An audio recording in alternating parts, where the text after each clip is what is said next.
This will be a day long remembered. Now I am the master.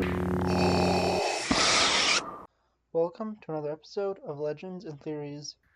And welcome to a review of the Uruk-Hai Army Lego set.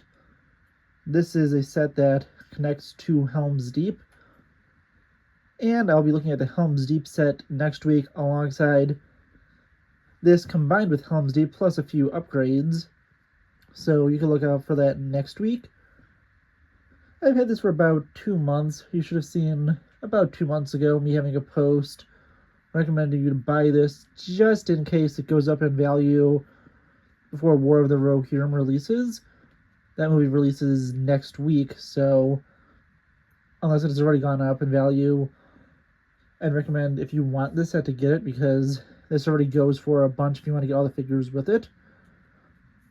But it's just next week. You get the castle part pretty cheap. I got it for like $30 without any of the figures, but all these figures are expensive because this is one of the few sets to come with Uruk-Hai, the only set to come with Éomer and a Rohan soldier. And besides that, you can build all this with pieces that you would own. But the figures are the reason the set is so expensive. And if I got this back in the day, I honestly probably would have bought 2 or 3 complete versions of this set just to have Helm's Deep really long.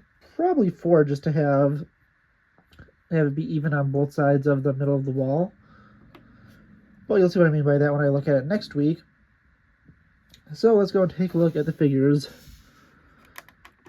All the Uruk-Hai are essentially the same. They just have different weapons. Our first one has a sword and shield. If you pull off his helmet, you can see, if this goes into focus,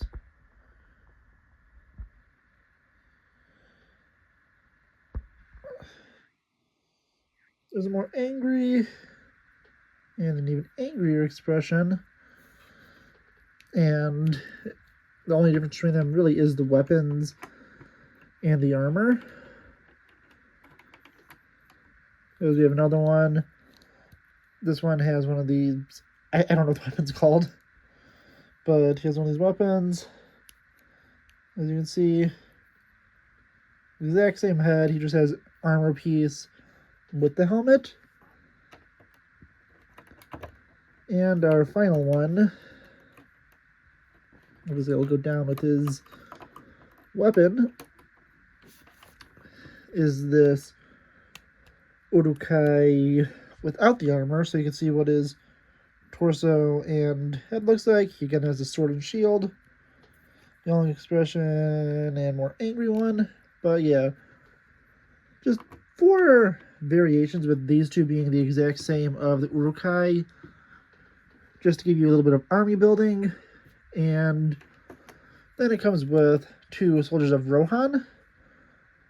This is the only Rohan soldier you could get between the 2 sets. And that is a little annoying because you don't have really any just basic troops to be on there when you get like 6 or 7 Uruk-Hai, but you also don't get any named ones. So yeah, honestly, cool figure. Is a smile and more angry expression. These ones go for like $30, but you could get some of the pieces for cheap. I do have 2 more of them. Well, one more full figure, and one that I only got the body for. That was just so I can make a custom one. I didn't want to pay an extra like $10, $20 for another head when I could have given him a custom head. We have the helmet and the torso are both exclusive, so that makes him a little more expensive, and the head. So yeah, there's a lot of exclusivity about him.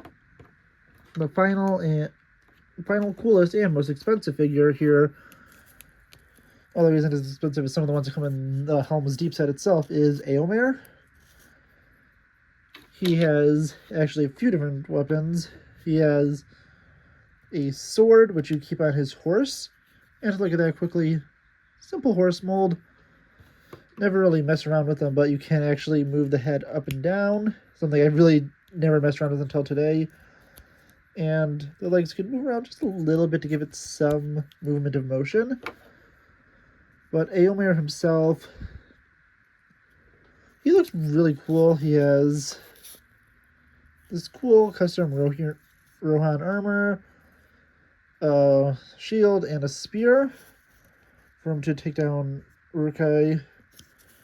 And then a completely exclusive head to him, which also makes it a little more expensive, since everything about him is fully exclusive and printed, even the helmet. So yeah, he's a really cool figure to have, but this is an expensive set to get, and I so hope it doesn't go up more after War of the Rohirrim. But again, I'm buying this just to be safe. Now, looking at the wall, this is actually what you build second, but I'm going to look at it first. This is just a wall of Helm's Deep. It has 2 pins to connect to one of the walls over there, and 2 pinholes so you could connect it in infinite. Do wish they had a little rack side to build here, just so you could have it connected, look like it's going into the mountain. I haven't built one of those and don't feel like I will, because I don't think it's look amazing. But I just think that'd be a nice addition to have for the set. It has this one flag and this one torch, which point the same way that everything else on Helm's Deep points. So they all flow this way. And look at the inside. Really simple stuff. It has a pair of stairs that leads to the top. And if you buy multiple of these, I recommend inverting the stair build, so you can have it going up both ways and then just walking up towards the same way so they can both get to the middle of the wall. I think that's a little more of an interesting way to do it, and is what I did with my second wall that I got, which I'll show that off right now. I'll get a quick look at the figures they have custom for it. So looking at the back side, obviously I have something that goes in between these, but this is what 2 walls look like. And you'll get a quick look at the figures I'll be placing on there. As I said, I got an extra one of the soldiers, and then I also made a custom one out of some pieces for him.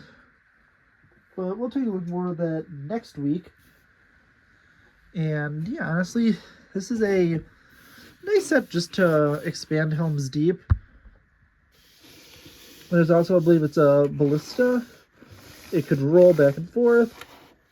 You can also push this in to shoot 2 arrows. I think it would have been cool if they included ropes to attach them, because that's what the orcs would have been doing in the Battle of Helm's Deep. But it also has these little claws to act like it's attaching, even though it can't launch off, since this entire section was attached, so they could try and pull people up. It would maybe cool if they had a siege tower. I can't remember if that was in Helm's Deep or it was just Pelennor. It lays on there pretty well. Simple enough build, but it looks cool enough. I had to get a second one of those. Didn't feel like I needed it.